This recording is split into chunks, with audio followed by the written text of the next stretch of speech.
Hello, welcome back to FordeeTV. I'm your host, Fordee. So today we are going to do another Photoshop tutorial. This will probably be the last one for a little bit. I'm going to switch back over to either Final Cut or After Effects or Cinema 4D, etc. And we'll jump around.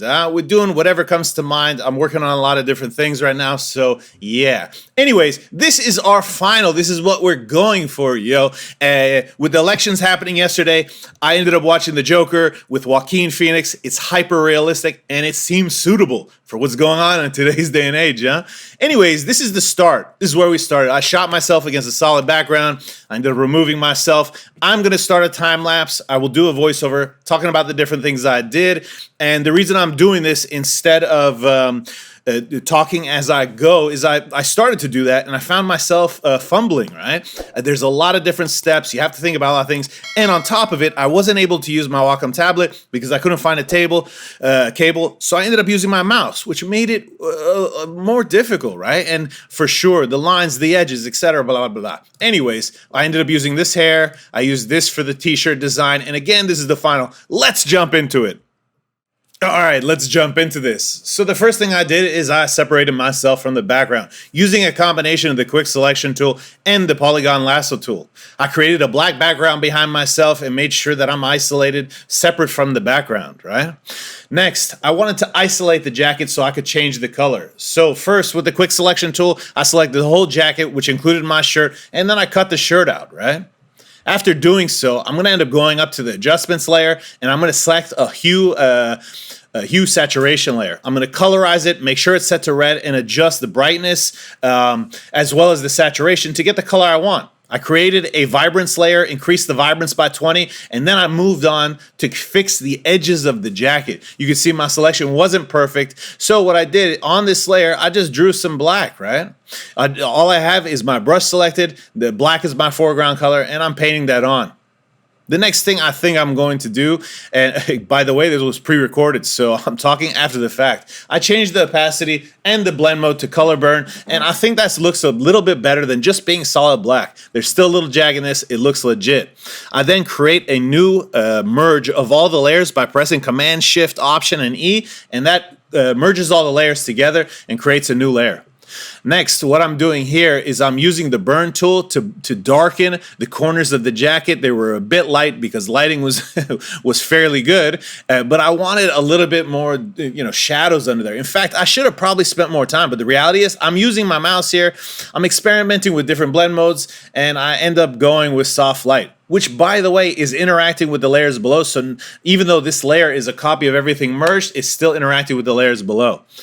Next thing I'm going to do after I created a new merge of all the layers is I started painting in the shadow under the jacket above the shirt, right? And again, this would have been easier if I was using a Wacom tablet because I could have used a pen. It would have been more precise. I'm using a mouse here. It's very difficult. You'll see sometimes I'm pressing Apple Z, going back, etc., right? And the idea is I'm drawing this on. I also use the mask that I used for the jacket. I just inverted it. That way I'm not drawing on the jacket, right? So I come over here, I drop the opacity after I do that, and you're gonna see every time it says new main, what I've done is created a merge of a copy of all the layers merged together on a new layer, right? So as I'm coming in here, I'm creating a new layer, and on this layer, what are we gonna do, huh? I think what I'm gonna do is select the shirt so I could change the color of the shirt, right? Granted, I didn't have a red jacket, I didn't have a shirt that was green, and I didn't have a yellow vest, so we just made this puppy work, right? Right now, I'm removing some of the selection, adding some of the selection, and you can do that. When you have a selection tool selected, press Shift on your keyboard to add to the selection, press Option to remove from that selection, right? Next, I add a hue adjustment layer to that shirt. I make sure I select colorize, change it to green, and boom. We then create a new well, no, actually here we're still adding the green, right? All I'm doing is adding to the mask, and I'm not worried that I went into the skin a little bit, right? Because what I'm planning to do later is darken the neck area so you don't see the tattoo, also so you don't see the neck, etc. It looks more like maybe I'll have a light above me coming down, and it's very shadowy, right? Excuse the word. Next, I created another layer to create more depth by creating shadows on the shirt because you couldn't see with that pattern that I added on top and selecting the blend mode to overlay. And so, yeah, After I did that, I created a new merged layer above, a new main, if you will, and I started to burn in the shirt. And by using the burn tool, what I'm doing is I'm darkening those areas, those edges, etc., and I'm trying to give it some shadows, make it look more legit, huh? Make it more blend better. Make it more blend better. My English sometimes, huh? Anyways, I'm a native English speaker. I have zero excuses. Anyways, at this point, I said, hey, let's select the neck. And what I did is I selected the neck, then I made sure I had the shirt selection. I saved those two selections, and then I loaded the next selection, which was larger than the neck. I subtracted it with the shirt selection, and then I filled it with black. At that point, I then made sure that I created a mask, and I created a gradient on that mask because I didn't want it to just be solid black there, right? You see it's a little lighter, closer to my face. Next, I said, hey, let's create the yellow part of the vest, right? I came in here, I drew basically more or less what I think it should look like. And again, I could have spent more time on this. I probably could have added buttons to the shirt. And I did that originally when I was playing around with this, and then I skipped it here. It is what it is. In order to make the shirt yellow, what I did is created a hue adjustment layer, and I isolated it by making that selection of that area and creating a mask with it. And then I changed the values of the brightness and the saturation in the hue adjustment to make it look like that mustardish yellow, right? Then I came back in. Again, here what I'm doing is cleaning up some of the shadows because I changed some of the opacities, just drawing them in to be a little darker right there. And then I need to make a shadow and an outline for the shirt. As I'm watching the tutorial, I'm thinking, I wonder if I removed that black line underneath the vest, right, for the shirt. Maybe I didn't, but maybe, in fact, now I'm thinking I probably didn't, right? But maybe, hey, that yellow vest is partially see-through. And also, I could have spent more time by reapplying that pattern to the vest because right now you could see the pattern between the vest and the shirt is seamless. Oops. It's okay though, right? I mean, this way I wasn't going, this is not for a client, it's for a tutorial. So if I make a few blunders, I wasn't really worried about it, right? And granted, when I finish, I'm just jumping into this right now. Normally what I've done is gone over everything with a fine-tooth comb, right? Next, what I do is I select my face, I add a vibrancy layer, I believe, and I removed all of the saturation, right? So now my face is not saturated. I then added a layer mask, and in that layer mask, what I'm doing is I'm making sure that my eyes are not included in that adjustment layer. My eyes are red. I'm not high or stoned in this. It's just I haven't gotten a lot of sleep lately, huh? And so probably that's what it is. Even last night I didn't sleep very well. Anyway, here I'm fixing the mask, taking the ears outside of it, although later when I add the hair is going to end up covering the ears.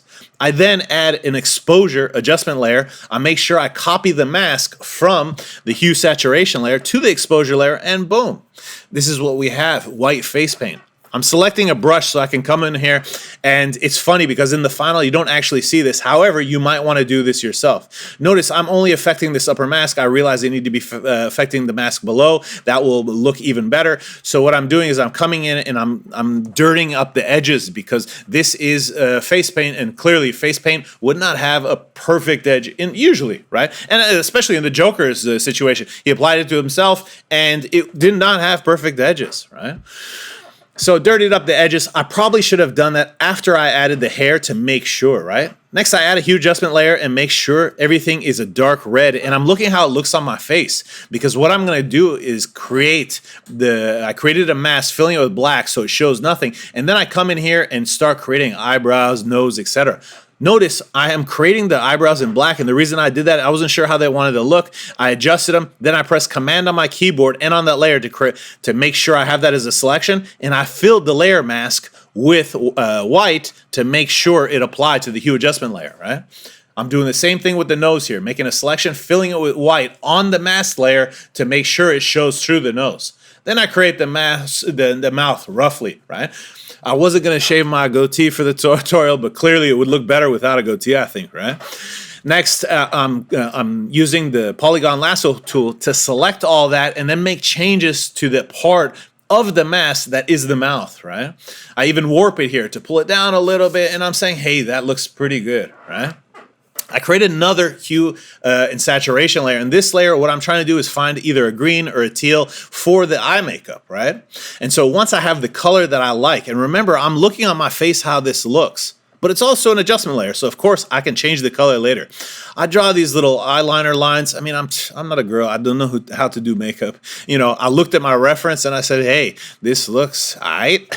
I ended up not going with this color, but that's okay, because right now I'm just drawing in what these shapes are going to look like. And it would have looked better, I think, if I used a tablet and I used, you know, a brush that didn't have harsh edges. Granted, this look is not horrible. You know, I kind of actually like it. But in the end, I do think it would have looked better if I painted it on with a more natural looking brush that didn't have edges that were so hard, etc. And the reason the edges were hard is because I went in there and I used the polygon lasso tool. Next, I come over to the hair, I increase the size by 200%. I then come over to the channels, I duplicate the blue layer because that had the most contrast. Then I bumped up the levels, or I changed the levels to make sure it was even more contrasty. I removed anything that I felt like by painting the white to remove it, and I painted things with black to keep it, etc. Then I selected the layer, came back over here, copied it, went back to my original layer, and I pasted it. There we go. Now we have the hair without those other things, right?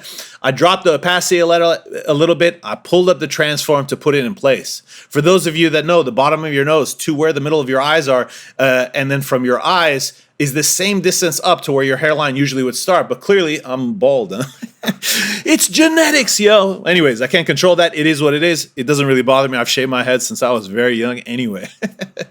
So over here, what I did is I jumped into liquify. I made sure I named the layer, I created a new layer, merging everything together. And on that layer that I merged everything together, I then made sure I named it so I could find in liquify and set it as the use layer for show backdrop. Then I set the mode to behind, and this way I could change the opacity of the hair layer and still see everything underneath as I'm smudging everything, right? Right there, I'm pulling the hair out a little, etc. Next, I come in here, I delete that little extra stuff that I added from the white. I turn the opacity up all the way to 100%, and then I say, you know what, we got to get rid of that white. So I use select, color range, etc. to remove the white. As I'm doing this, there's already a selection, so I realize I have to deselect, come back in here, bump up the amount, and boom, that's looking all right, huh? Next, I want to make sure that I select the jacket, a little bit of my face, etc. because to make this look better, I decided the hair looked better behind me, right? I didn't want to fix it. It didn't look perfect in front, etc. Now I make a few copies of this, switch the blend modes around, and I'm looking for something that fits more. Granted, his hair was a little greener in the movie, etc., but for this composition, I ended up going with 3 different layers with different blend modes, and I thought that looked all right, huh? Then I merged them together, and at that point, what I want to do is start drawing some black in here. I end up doing it on the hair layer, and then I say, hey, wait a second, add a layer on top so I can manipulate that layer separately. And what I'm doing is drawing black lines here just to cover some of those white edges, right? Yeah, I'm not worried about the fact that I go into the jacket right there because, again, I can use a mask to fix that later, which right there I did, right? At that point, I say, okay, I try a few different things right here, and I decide, okay, what I'm doing right now, it doesn't work, right? I tried to change I tried to contract the selection and then make changes to the outside, and I said, you know what, I don't like that. So what I ended up doing is dropping the opacity of my brush, painting around the edge like that, so it gets away that really incredible rim light that's happening on my hair, right? Because that rim light doesn't happen on the back of my jacket, and I don't have specular highlights in the top of my eyebrows, etc., then I needed to remove it from the hair, or it's not going to look right composited, right? So, okay, I do that, and then I say, hey, wait a second, I need to create a new final layer with everything. So I'll merge everything together at this point and call it the new main final. I want to separate the black and myself again, and the reason I want to do that is because I want to add the text behind me. Right? So right there, I'm selected. I press Command J. I move myself or copy myself to a new layer above, and then I create the text layer below. Right? I don't have to create another black background. I just leave the layer that's below, and it's fine. Right? I start adjusting this, trying to find the right point. The text is massive at this point, so it's taking a little bit to redraw every time I make a change, and it's not happening in real time. I don't have a slow system either, so it depends on the size of your image, whether this will happen, etc. Next, I create a new layer, and at this point, I fill it with 50% gray. I add filter, add noise, and boom. So guys, the video ended real quick, but the reason that I added noise is because I wanted to make sure that the image blended more. Guys, I hope you liked this tutorial. If you did, please like, share this video with your friends, subscribe to the channel. You know the drill. Until next time, I'm out.